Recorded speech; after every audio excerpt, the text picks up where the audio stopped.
Hi, I'm Tim Knight. I'm here at the Obsession booth at the 2013 ATA show in Louisville, Kentucky. I have come to introduce the bipolar broadhead to the hunting industry. I've been a full-time bow hunter since the early 80s. The bipolar came about, it's a hybrid head. It's 1.25 inch fixed by 2.25 expandable. It's an 1.25 inch fixed cut by 5/8 closed in the flight position. It has excellent flight characteristics. We've shot it up to 100 yards with no issues. It's got 3 new technologies in it. It's got shear pin technology, lock pin technology, and blade to pin retention system. You will need no tools to assemble or disassemble this head as long as you can spin the trocar tip off. All right, you might say, well, what is shear pin technology? Shear pin technology is basically, that's a long piece of fiber optic. I'll put that in there to show you for illustration. That is a shear pin. That's 60 thousandths fiber optic, and basically fiber optic is glass. Glass has great radial strength, but it is very fragile. If you try to open these blades with static pressure, you cannot pull them open. This head will not deploy in your quiver. It will not deploy in flight. It will deploy when it strikes a significant target, because at point of impact, that shear or glass pin cannot take that torque or tension. It will, with the leverage on these expandables, it will instantly break and shear that pin. The blade to pin retention system. This is one of the beauties of this head. No Allen wrenches, no screwdrivers.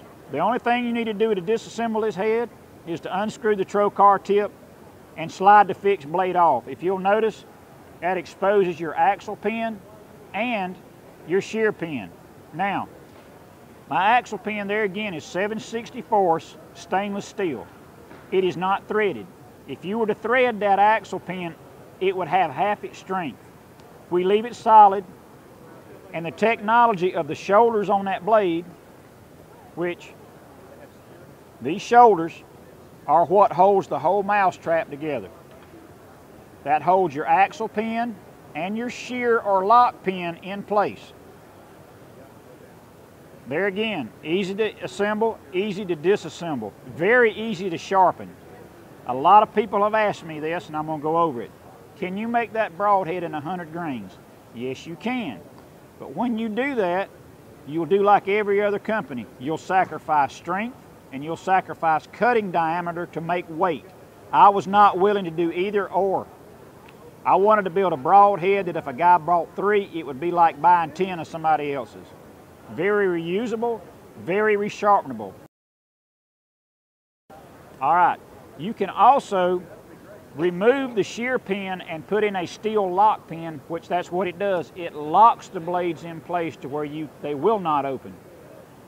As long as you shoot this into a foam target, whether it be a layered target or a Mackenzie 3D or a Delta or a Reinhardt, you will not have an issue with it. You cannot shoot these expandable heads with a lock pin into a rubber or blob target. The reason being, they will not take that force at impact because they got nowhere to go. The rubber does not give. So you would have to shoot them with these practice blades, all right? But most people have foam targets. So this is an all-game head. You can shoot a turkey with it, you can shoot a deer with it, you can shoot a hog with it. In my opinion, if it will kill a hog and shoot him shoulder to shoulder through the shields, it'll kill anything that walks. I basically took the best design of certain broadheads versus the worst design to create the bipolar. The strengths versus the weaknesses, to put all the strengths into one head. I'm Tim Knight. This is the 2013 ATA show. Thank you so much for your support in this endeavor.